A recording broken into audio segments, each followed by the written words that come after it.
Hello, good morning, good afternoon from where you're connecting from. We greet you from Nairobi, Kenya. My name is Kamau, and I work at the Institute for Development Studies, University of Nairobi. We are privileged to be part of this international conference on community development 2021. And we do hope that we are going to share a bit of insights on community development and empowerment, and particularly on lessons from the grassroots. We welcome you to the conference and to this session. Thank you. Good morning, good afternoon. My name is Jhon Gachigi. I'm the director in charge of the Directorate of Social Assistance in Kenya, the directorate which is managing cash transfer programs. So the organizers and the participants of the World Community Development Conference, it gives me pleasure to make this presentation as a practitioner of community development. I've worked with grassroots communities for over 30 years, and empowerment has been my driving force. So I guess during this presentation, I'll be able to share my experiences as I've been working in the field on community development and empowerment. Welcome. We would like to present to you a keynote address on community development and empowerment. We are going to share lessons from our work in the communities and in the field, especially in work with grassroots communities, and with the understanding that grassroots communities are not just in sub-Saharan Africa or in Africa in general, but that in every community all over the world, there are grassroots communities. So I will take you through part of the session, and Jhon will take you through the remainder part of the session. Just to begin with, we would like to reflect on the concept of community development. We'd like to reflect on the community of what is community development and what is empowerment.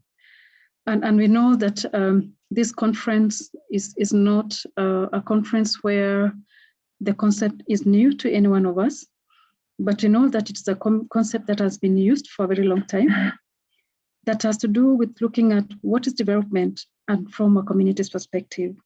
And then ask ourselves the question, does community development always accompany, or is it always accompanied by empowerment? So these are some of the critical questions that we're asking in this session. And also we ask the question, as we think about community development and empowerment, in whose lens or in whose lenses is community development and empowerment looked at and understood? If you look at this image, if you came to this community as a community development practitioner, you could think of many angles in which you may want to address or approach community development. You look at this woman and her child, and you think that perhaps in this community, water might be the biggest challenge, because it seems that she's carrying a jerrycan of water on her head. Or perhaps child labor could be an issue, perhaps because it seems that she's accompanied to her workplace by her children. But however, perhaps if we went and talked to her, she probably would tell us a different story. So it is that story and in our own lens that is more important and more crucial when it comes to community development practice, and even in understanding how best to empower communities. Again, we want to ask ourselves the question, how are the community development and empowerment pathways determined? Who determines what really community development should focus on? Who determines how we engage with the communities? So again, these are some of the questions that Jhon is going to try and respond to as we think about community development. When you think about community development, we think about building communities as a thriving body of interconnected people, because we only talk about communities because there are people in these communities, therefore they have some kind of interconnections. And they could be both functional and non-functional communities. So when you think development, we think positive. So we are thinking about functional communities or functional entities. So we are thinking about individuals in a community that is functioning in many ways. So therefore we ask ourselves the question, therefore, can community development occur without active engagement of these communities, either functional or non-functional, and also taking a full development pathway cycle? For instance, Well, look at the image on the left. This is an image that we took in 2013 in Yatta region, which is the eastern province of Kenya. And in this situation, this community was practicing what is now called the 1 acre farming. And they were doing irrigation at the community level. And growing of maize, growing of onions was a key activity that was being promoted in the community. But by the time we went to this community, what they showed us is that they have made a lot of production, but they have no market for their products. So we asked the question, therefore, is, for example, how can we boost harvests? How can we boost food production in a community that perhaps ordinarily couldn't have so much food, but without at the same time making the same community feel like they're incurring losses, like there's food wastage? How do we ensure that in the entire development pathway, that the communities are empowered so that they do not feel that at some point, maybe in the initial stages, they're empowered, but going along the development path, the community development path, the empowerment path, something is amiss, that, for example, they have to incur so many losses. And this again draws them back to where they began and wonder, why do we even begin this process? So again, community development is what you're saying, it's a cycle. It cannot be done in phases that are not connected. So it needs to be a complete cycle that takes the communities into full cycle of the development path and of the development process. So when again, reflect now on what we've seen in the communities, and we think about the community development, we think that it's about values of working with the communities, and it's about, for example, how we handle the communities, how we interact with them, the multidimensional aspects in which we interact with them. And we know that when you have to work in the community, we have to think about diversity and inclusion. So very often when you go to a community, we need to ask ourselves, whom do we bring on board? How do we ensure that we don't actually leave anyone excluded, even when they want to join, for reasons that perhaps are mirrored in our own lenses, but not mirrored in the lens of the community. If I give this example, this was a project that we did in Malindi, Kenya in 2017. And when we went to this community, in our imagination, because this was a community health workers capacity building program, we thought that when you go to the community, we'll find perhaps community health workers who can write, who can read, who will write everything that we tell them. But when we went in there, we actually realized that some of them who volunteered couldn't actually read or write. So we had to think about how do we ensure the inclusion so that we don't make the program or the project does not make them to feel excluded, so that they don't drop off even when they are voluntarily coming out to work with the communities. So in this case, in our case, for instance, we decided to pair them up. For those who could not read or write, but were willing to work in the communities, we paired them up with those who could read and write, so that then they walked along with them for the 2 years that we were in this community. We think about social justice, and we also think about human rights issues. We think about equality, well-being, and opportunity. And of course, when it comes to opportunity, we presume that the opportunities will be available. And again, in terms of enhancing equality, that the community members will be aware about these opportunities that are there, and therefore they can claim them. So I'm going to allow Jhon to come in now and take us through the next session as we go along. So Jhon, please come on for the next session, as you can take us on. Thank you, Dr. Anne. I will take over from what Anne has talked. And I will also talk about effective community development team and empowerment. What does it entail? From a community perspective, when you talk about effective community development, we're talking about the community which share common interests. They share common cause. They share common resources. Number two, this community are not living in isolation. They are not working in silos, but they are working jointly in whatever activities they are undertaking. Therefore, they are cooperating in their day-to-day activities. The other thing is that this community, they have got their own strength, They have got their own weaknesses. At the same time, they have their own independencies. Second, the other thing is that this community also requires equity and inclusiveness. For community empowerment to be effective, equity is very much important. Communities should not feel that they're excluded. They should not feel that other people are benefiting more than them. So if we talk about community resources, there needs to be equity in those resources.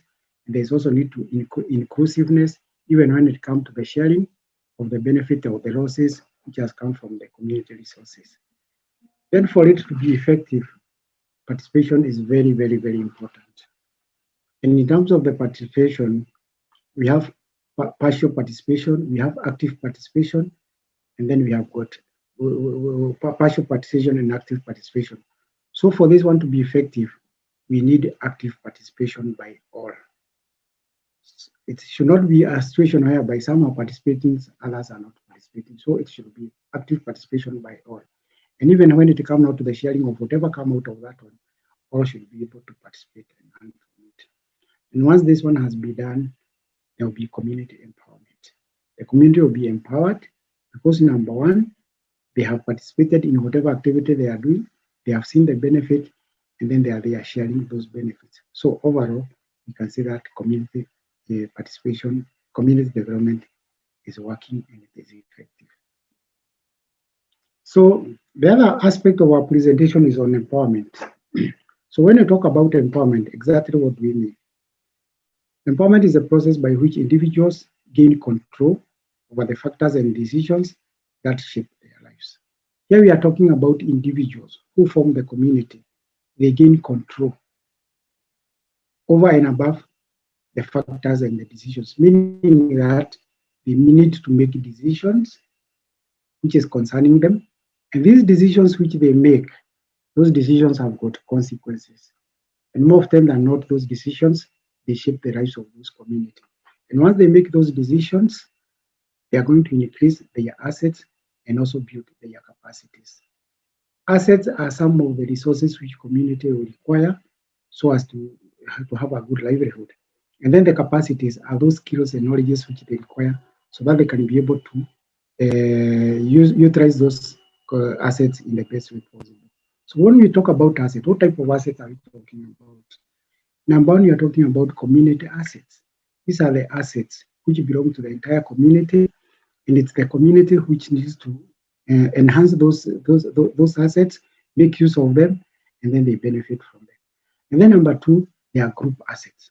Within communities, there are groups which are formed, community groups, individual groups, and other types of groups, whereby these groups, sometimes they can also use community resources, or they can also get their own resources for their own use, and also to some extent also to provide services and also to generate income.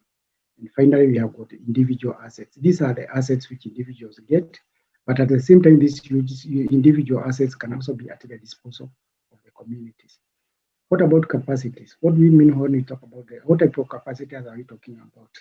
In terms of the capacity, we are talking about the skills which are inherent within the community. We are talking about the talents.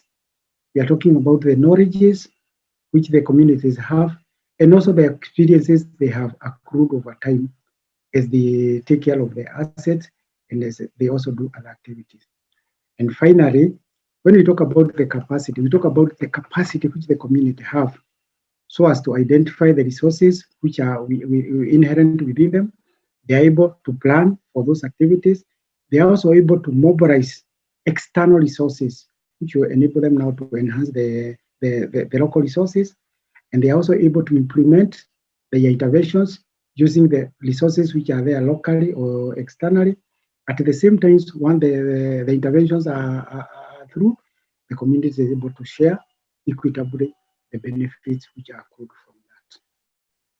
Next. Once all this has been done, the end result is that we have an empowered community. So in a nutshell, what do we mean by an empowered community? An empowered community is a community which is able to identify the problems which they face. These ones, they do it on their own, and maybe with an external support slightly, but more often than not, the community need to identify the problems which they face on day-to-day basis. At the same time, they also need to identify their needs. And it is important that the community should also be able to differentiate between what are their needs and what are their wants. The needs are those things they need for them to survive and also to have a better livelihood. At the same time, the community needs to appreciate and recognize the resources which are inherent. Because the community, they are resource rich. There's a lot of resources, and most of those resources are lying idle. But not until the community are able to appreciate and recognize those resources, there's no way they are going to enhance those resources. At the same time, the community need to be aware what about their rights, what are their obligations, what are their entitlements, and once they know that, they should also be able to be advocate for them. Because if they don't advocate for them, nobody will come and advocate for their rights and also how to pursue them. Once they now identify their rights and advocate for them, they need also to engage the duty bearers and the stakeholders. Because the community also is not living on isolation, they also have got other duty bearers. It could be the community leaders, it could be the local leaders, it could be the people who they stay with, it could be the people who provide services to them and other stakeholders. So they need to engage with them so that they can be able to improve their lives. Once they do that one, they also need to influence.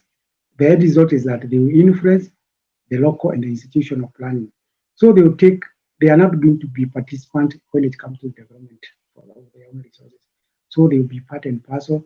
And therefore, because they have already identified what are their problems and their needs, they also influence the local and the institutional planning so that these plannings, which are going to be done, they should be able to address what are their needs. And finally, you'll be able to make choices in their lives. And this is very, very important that they need to make choices of their life because it is themselves who are living that life. They will enjoy it. And even if anything goes bad, it is them who are going to suffer. So once we empower the community, those are the results we expect from that type of community. Then when it comes to the grassroots, we have got things we call the grassroots initiatives. What are these initiatives? Number one, community needs to be empowered so as to decide what development looks like, to decide what development looks like. It is themselves who know where they want to go, how they want to reach there, and what they need to do to enjoy whatever they reach there. So community needs, first of all, to be empowered and to decide what the type of development they are looking at. At the same time, for this to happen, participatory and local capacity building to empower the vulnerables is very, very, very important. There is a tendency when it comes to development workers to go with top-down approach when it comes to approaching the community and doing development with them. But it is important we embrace and engage the community through participatory and local capacity building so that we empower them so that they can also take charge of their lives. And as a result, therefore, when it comes to community, to the grassroots community, we need not to look at the community as a snapshot, but it should be across the sessions. When you look at that photograph, it is taken somewhere in the Lake region, around Lake Victoria. That community, those waters you are seeing there, they are not there when you go during the dry season. When you go the dry season, that place is dry, it is green, and everything is kept. But come the rainy season, the place is waterlogged. So then you ask yourself, if you want to do an intervention, how do I come up with an intervention which is inclusive to this community? But it is important that when you are coming up with any intervention or supporting the community, look at the whole season from January up to December. How does the environment look like? What are the problems? How does the nature behaves? And if something comes like a flood, what do they need to do during that particular time? And during the dry season, what do they need to do? And during the floods, because now the floods has come, how best can they utilize the water so that they can be able to use them for maybe growing crops, rearing livestock, and also maybe also storing that water, which they can be able to use it. When you see the telephone lines which are passing there, then the tarmac road, then you ask yourselves, these resources which are passing there, are they for the community or they are heading elsewhere? Because if you look at that road, maybe the road is a highway, and also the electricity line, maybe they are heading somewhere, but you cannot see any line which is dropping to the communities. So it's also important when we have such type of resources, we also enhance them so that the community can also benefit from some of those resources which they are using. So now, what are some of the lessons we have learned from the grassroots? Community groups and organizations are possible vehicles for empowering the community. In Kenya, for example, we have got very many registered community groups. These groups are in form of women groups, self-help groups, youth groups, community-based organizations, and faith-based organizations. These are very powerful vehicles because within those organizations, they have got leaders, they have got resources, and most of them, they also have got an empowering process because the members of the community are the members of this group. And whatever they run, whatever they are doing at the group level, it also goes back to the community level. And then in terms of the empowerment, it is important to note that modalities and the nature of empowerment cannot be prescribed to the community. Once the community is empowered, they know their rights, and therefore they don't expect an outsider to come and prescribe to them that this is what you need, this is what you are not able to do. So we need to empower the community so that they can take charge of their own development. And then every situation is unique and requires unique interventions. As I've said earlier, that every season, every situation presents its own challenges, its own opportunities. And therefore, when we are looking, we want to empower the community, we need to take into cognizance of those unique situations which require unique interventions. When you look at that photo, it was also taken in somewhere in Maridi, whereby we were having a focus group discussions, whereby the CWH were being taken over through an empowerment process. And whatever they were discussing there was very crucial because it touched on them. Unlike what Dr. Kamau had said earlier, when you look at these CHWs, these ones are literate and everyone has got a book which they are reading.